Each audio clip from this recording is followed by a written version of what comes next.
sugar a energia das outras.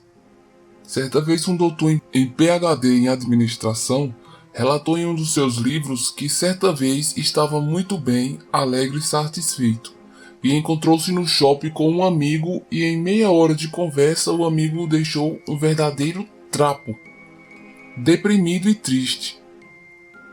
Depois ficou pensando o que aconteceu e logo percebeu que aquela conversa horrível do amigo, falando só de doenças, roubos, estrupos, filhos de amigos que haviam caído no vício, desemprego, falta de dinheiro e etc., acabou roubando-lhe a sua energia positiva. Quando acabou a conversa, onde só o amigo falou, ele parecia estar melhor do que nunca, e o doutor em profunda depressão. Cuidado com esses sugadores de energia positiva. Eles estão em todo lugar, no trabalho, na família, na roda de amigos.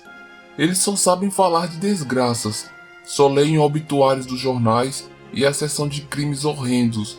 Eles gravam em vídeo o noticiário policial, fazem estatísticas, sabem de cor quantos sequestros ainda não foram desvendados, quantas crianças continuam desaparecidas, quantos sem teto, sem terra, sem emprego, sem tudo existe no mundo. Essas são aquelas pessoas que quando você propõe um piquenique, elas dizem, vai chover. Eles são sempre do contra. Avisam que não vai dar certo e torcem para que nada aconteça. Depois dizem, eu sabia que não ia dar certo. Esses sugadores de energia vivem da energia alheia e é muito difícil conviver com alguém puxando você para baixo o tempo todo. Não seja você também um sugador de energia.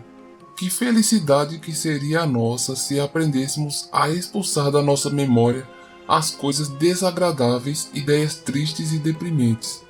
Com certeza nossa força iria multiplicar se pudéssemos conservar só os pensamentos que elevam e animam. Há pessoas que não podem se lembrar das coisas agradáveis. Quando nos encontram, tem sempre algo de triste a contar. Com qualquer mal que sofreram, se angustiam muito. Como se não bastasse, se preocupam até com o que vão sofrer ainda. Sabem lembrar-se só de fatos discordantes. Eles retêm tudo que é negativo mentalmente, com medo de precisarem uma vez ou outra disto ou daquilo, de maneira que seu armazém mental está entulhado de detritos. Bastaria que essas pessoas fizessem uma limpeza regular, que as livrassem dos montões inúteis e depois organizassem o que sobrou. No entanto, não são incomuns pessoas que se enterram na infelicidade e na desarmonia. Outras fazem exatamente o contrário. Falam sempre de coisas agradáveis e interessantes, experiências que têm feito. São indivíduos que passaram até perdas, aflições, mas falam delas tão poucas vezes que parecem nunca terem tido na vida, senão boa sorte e amigos. Estas pessoas fazem-se amar. O hábito de mostrar aos outros o nosso aspecto positivo é o resultado do nosso equilíbrio interior. Quando estamos tristes por algum sofrimento, devemos procurar a sua causa para eliminá-lo. Geralmente, porém, quando sofremos, buscamos a causa fora de nós. Vemos pessoas se queixando que têm má sorte, suspeitando que seu parente é a causa, porque não se dá com ele, ao passo que ele é bem favorecido com a sorte nos negócios, na vida familiar, sendo estimado inclusive pelos conhecidos.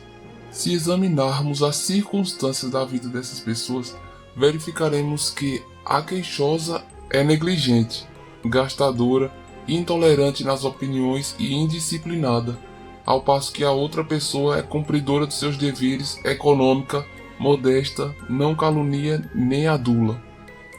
Emprega bem o seu tempo, disponível lendo bons livros, fazendo cursos, esportes, ajudando seu próximo, sendo útil. Por isso é estimada, ao passo que a queixosa está sempre perdendo tempo, trabalho, fregueses, dinheiro, a família e os amigos. E sempre não tem tempo. Vamos eliminar dos nossos corações a desconfiança, o ódio, a inveja e a descrença, e vamos cultivar a alegria, a fé e a crença no amor e na justiça divina. E será certo que venceremos na luta que a vida nos destina.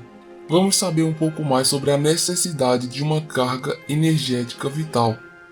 Todos nós possuímos necessidade de uma carga energética vital para nutrir nossos corpos físico e espiritual. À medida que gastamos a carga energética vital, ela deve ser reposta. Os mecanismos naturais de recomposição, que são a respiração, a alimentação, a absorção de fluido cósmico universal e fluidos vitais através dos chakras e etc. A reposição dessa carga energética vital na quantidade mínima que necessitamos para manter a vida depende de vários fatores, tais como o modo de vida, o meio, a qualidade dos pensamentos, dos sentimentos, das sensações, entre outros. A nutrição energética. Uma parte da energia que precisamos nós obtemos através da alimentação, ou seja, através de comida sólida e líquida, o arroz, feijão de cada dia. Outra parte das energias vitais absorvemos através da respiração. Porém, a maior parte da energia vital que necessitamos é extraído do fluido cósmico universal, que é absorvido diretamente pelo perispírito através dos centros de força. Nossa nutrição energética acontece em geral de modo inconsciente, automático, orientado e regulado pela própria inteligência intuitiva dos nossos corpos físico e espiritual. Vamos entender como o fluido cósmico universal é transformado em fluido vital. O fluido cósmico universal é absorvido por todos os centros de forças. Porém, os chakras intermediários do perispírito são os responsáveis pela transformação do fluido cósmico universal em fluido vital espiritual. Os chakras intermediários ou do duplo etérico são os responsáveis pela absorção do fluido vital espiritual e transformá-lo em fluido vital físico. Ou seja, este chakra é responsável pela transformação do fluido cósmico universal em fluido vital espiritual. Este é um chakra do perispírito. Este outro são os chakras intermediários do duplo etérico, que são os responsáveis pela absorção do fluido vital espiritual, para transformá-los em fluido vital e físico.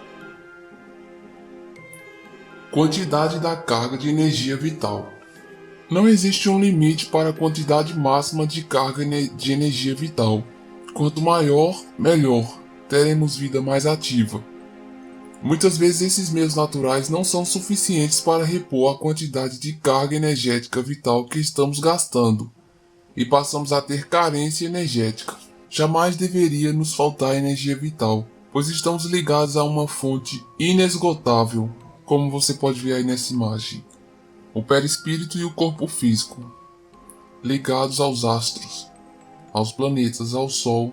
Porém, as circunstâncias negativas às quais muitas vezes deixamos nos tomar conta consomem muito mais energia vital do que as circunstâncias positivas, causando em nós um déficit energético, através de vícios, tristeza, revolta, brigas, mágoas, discussões. A relação entre sentimentos e a produção de fluido vital. Como vimos, a maior parte da energia vital que necessitamos é extraído do fluido cósmico universal, que é absorvido diretamente pelo perispírito através dos centros de força. O fluido cósmico universal é absorvido por todos os centros de força, porém os chakras intermediários do perispírito são os responsáveis de transformá-los em fluido vital espiritual, para metabolização no perispírito e depois é canalizado para o duplo etérico para densificá-lo, transformando-o em fluido vital físico e direcionando-o para o organismo, com maior ou menor densidade, de acordo com os sentimentos da criatura. Quando obstruímos os chakras, principalmente o chakra esplênico, bloqueamos a maior parte de entrada de energia vital. Observe a seguinte ilustração. Os sentimentos permitem grande produção de fluidos vitais e mantém as telas dos chakras limpas, permitindo grande fluxo de fluidos vitais. Maus sentimentos dificultam a produção de fluidos vitais e obstruem as telas dos chakras, dificultando o fluxo de fluidos vitais. Quando temos bons sentimentos, estamos sempre com o nosso nível de fluido vital no máximo. Quando alternamos entre bons e maus sentimentos, ficamos com nível intermediário. Quando a maior parte do tempo cultivamos maus sentimentos, o nosso nível de fluido vital fica no nível mínimo. Como evitar a carência de carga energética? Para não termos carência da carga energética vital, devemos, primeiro, alimentar-se de forma adequada, com vitaminas e minerais. Segundo, combater e eliminar os vícios. Terceiro, melhorar os pensamentos e sentimentos. Quando nos alimentamos de forma inadequada, ingerimos alimentos pobres em vitaminas e minerais, provocamos desnutrição energética. Fumar, se embriagar, se drogar e etc. Gastam muita energia vital, causando desnutrição energética. Porém, a pior desnutrição energética é provocada por sentimentos negativos. Por isso, melhorar os pensamentos e os sentimentos são fatores importantes e fundamentais para preservar os níveis e fluxos energéticos, porque mantém os chakras livres das energias densas produzidas pelos sentimentos negativos que bloqueiam os chakras, impedindo a produção de fluidos vitais. Como ocorre a troca energética? Quando nos aproximamos de outra pessoa, sempre ocorrerá uma simbiose energética. Por isso estamos permanentemente trocando energias com outras pessoas, tais como as que vivem em nossas casas, ou no ambiente de trabalho, ou até nos locais públicos. Ao mesmo tempo, cada um de nós interage com outros seres humanos, que aproximam-se de nós, estabelecendo com eles os mais variados tipos de combinações energéticas, influenciando-os e por eles sendo influenciados. Observem essas ilustrações, que indicam uma simbiose energética. São sentimentos que estão sendo trocados, uma simbiose, de forma mútua. De forma permanente, trocamos energias com sistemas externos, tais como nossas casas, ambientes de trabalho e nos locais públicos.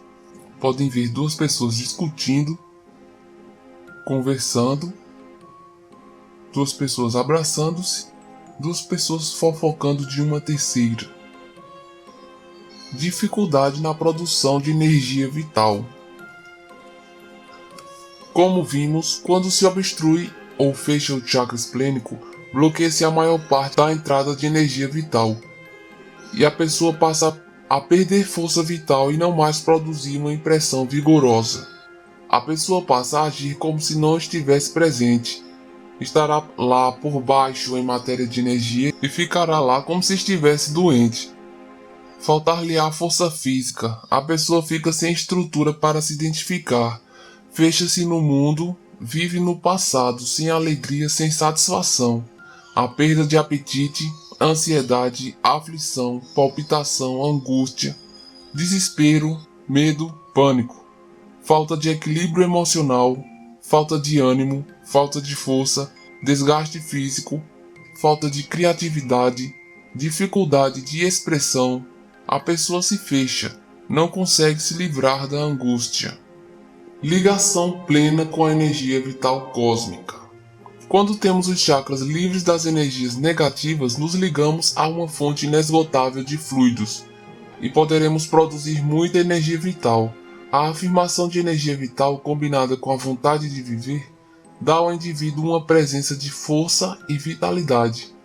Ele afirma: estou aqui agora, e com efeito se acha bem fundamentado na realidade física. A presença da força e da vitalidade emana dele e uma forma de energia vital a miúde age como gerador, ativando os que o rodeiam, recarregando-lhes os sistemas de energia. Possui uma forte vontade de viver. Os sugadores de energias.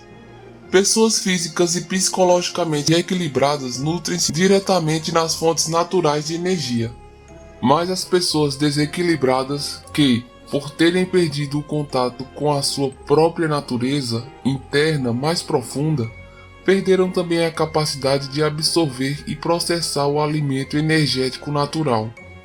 Precisam, para sobreviver, pôr em prática um expediente horrível: sugar a energia vital de outras pessoas.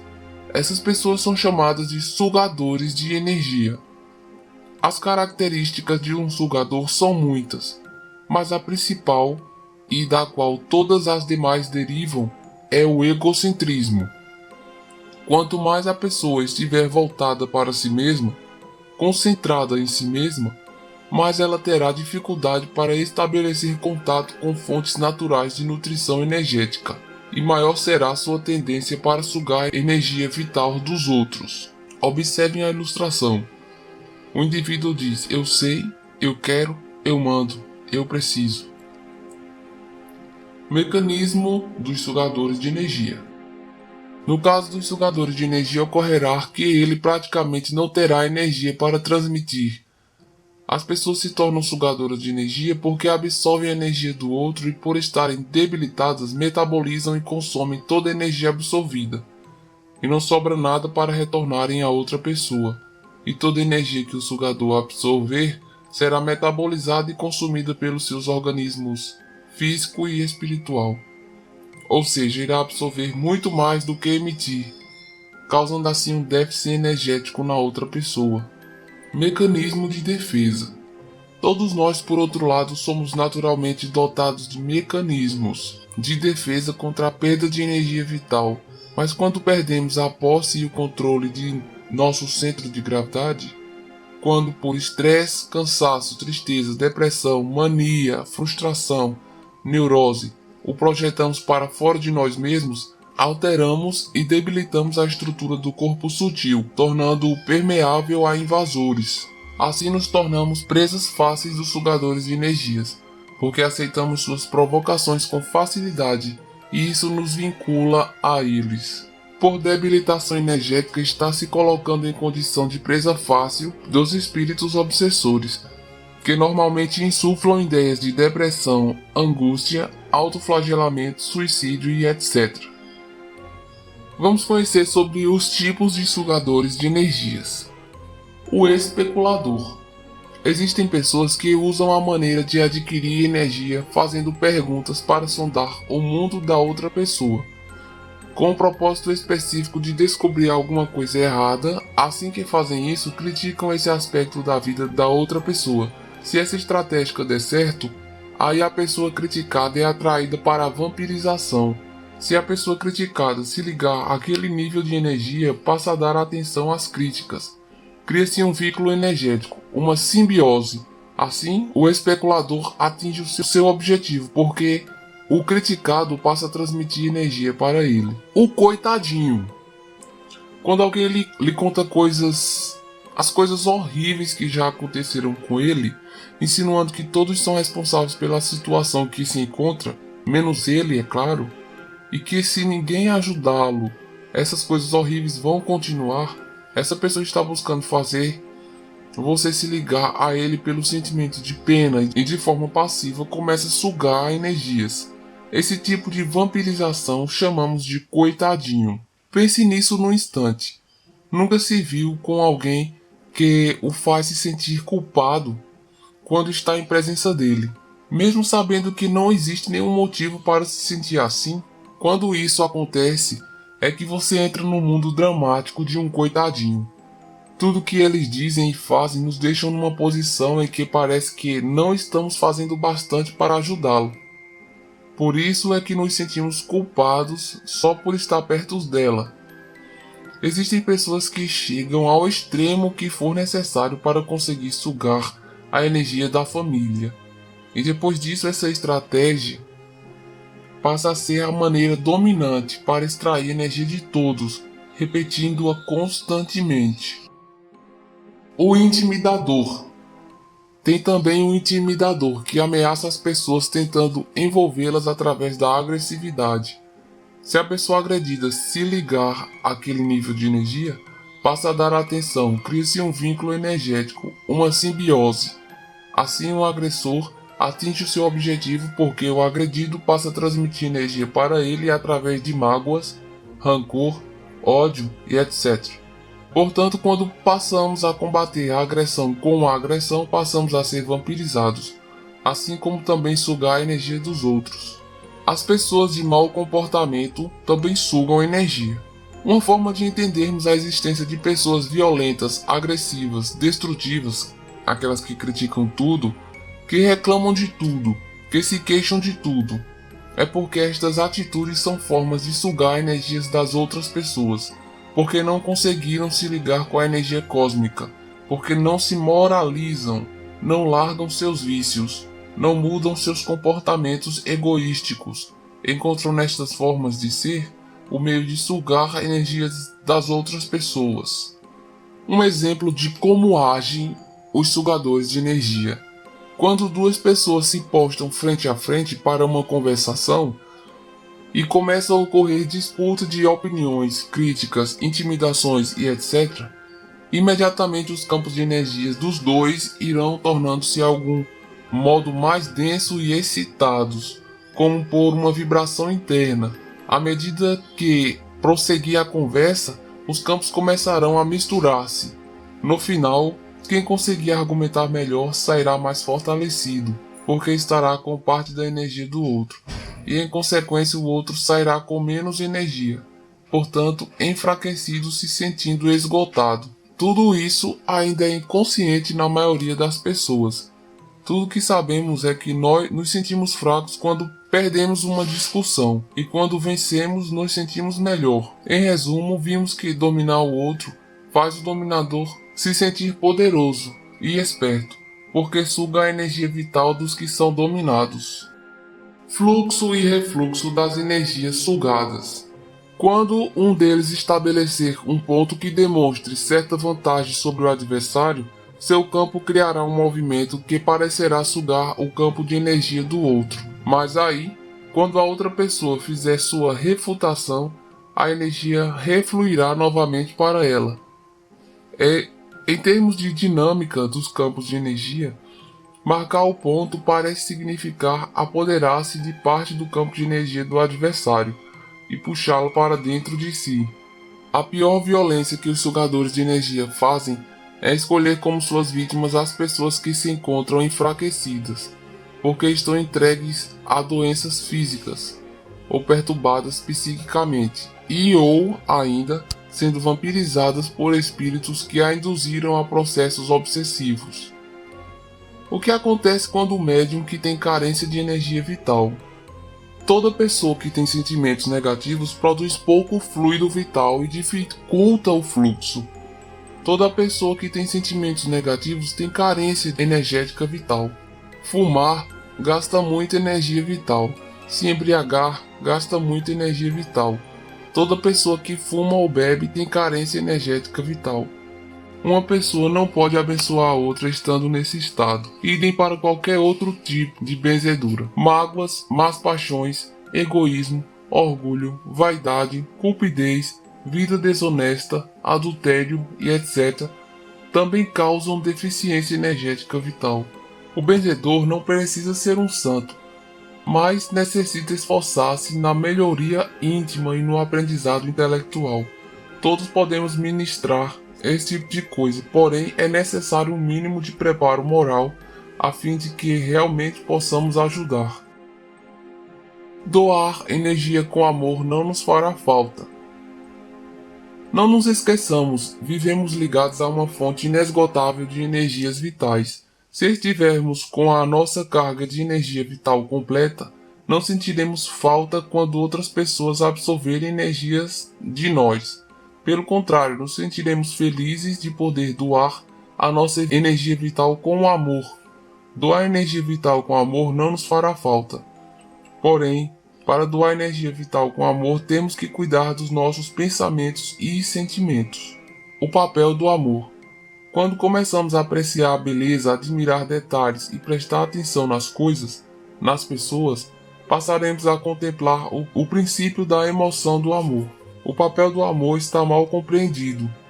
Devemos sentir amor por tudo.